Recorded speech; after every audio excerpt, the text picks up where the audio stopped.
Start. अध्यक्ष महोदय, हमारे देश में जो सरकार की आय होती है, अगर उसका अधिकतम भाग सरकारी कर्मचारियों के वेतन पर ही खर्च हो जाएगा तो इस तरह से तो देश में महंगाई में बढ़ोतरी होती चली जाएगी।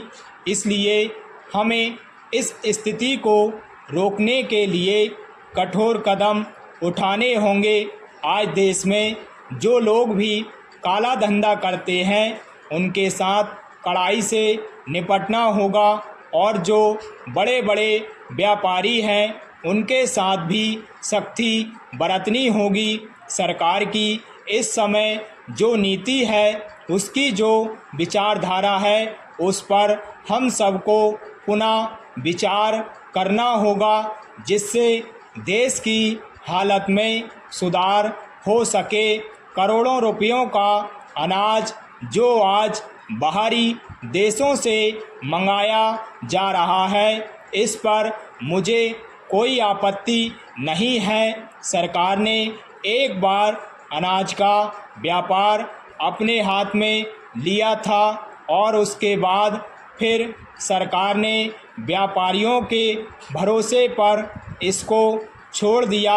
व्यापारियों ने जनता और सरकार दोनों को धोखा दिया और इसका परिणाम यह हो रहा है कि खाद्यान्न की कीमतें बहुत ज़्यादा बढ़ गई हैं और वह आम जनता को आसानी से उपलब्ध नहीं है। इस संबंध में हमारी सरकार ने अभी तक जो कदम उठाए हैं वे भी सहायक सिद्ध नहीं हुए हैं।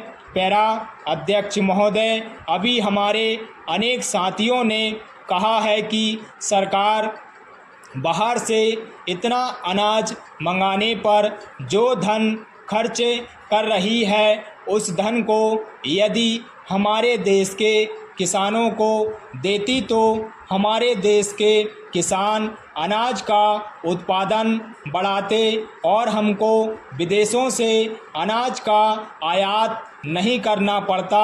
इसलिए मैं चाहता हूं कि अनाज के संबंध में हमारी एक साफ और बिल्कुल स्पष्ट नीति होनी चाहिए। किसान को क्या चाहिए वह हम उसे दें और किसान से क्या लेना है उसका मूल्य निर्धारित करें। इसके लिए हमें एक राष्ट्रीय मूल्य नीति का निर्धारण करना होगा। किसान का अनाज उत्पादन करने में कितना खर्च होता है और उसको आवश्यकता की चीज़ें किन दामों पर मिलती हैं, इन दोनों में तालमेल होना चाहिए। किसान गन्ना पैदा करे, किसान कपास पैदा करे, किसान गेहूं पैदा करे तो उसको कुछ तो लाभ होना चाहिए। मैंने इस सदन में पहले भी कहा था कि खेती को नुकसान का नहीं बल्कि मुनाफे का धंधा बनाने पर ही देश में अनाज का उत्पादन तेज़ी से बढ़ेगा और खाद्यान्न की समस्या का कोई हल निकल सकेगा। पैरा अध्यक्ष महोदय, आप कहते हैं कि 1 इंच ज़मीन भी मत छोड़ो, हर जगह अन्न पैदा करो, लेकिन हमारा इलाका ऐसा है जहां पानी नहीं है, इसलिए हम अन्न का उत्पादन नहीं कर पाते। इसलिए हमें सिंचाई की योजनाएं बनानी पड़ेंगी। पानी जहां से मिल सके वहां से लेना होगा। इसके साथ ही किसानों को खाद, डीजल, सीमेंट, बीज आदि ज़रूरत की चीज़ें उचित दामों पर मिलें। इसके लिए सरकार इनके वितरण की व्यवस्था अपने हाथ में ले, तभी हमें इस काम में सफलता मिल सकती है, अन्यथा नहीं। ऐसा करने के लिए हमें इन सारी समस्याओं पर बड़ी गहराई के साथ विचार करना होगा। इसे केवल राज्य सरकार पर छोड़ देने से काम नहीं चलेगा और हमारी अन्न की समस्या का स्थायी समाधान भी नहीं हो सकेगा।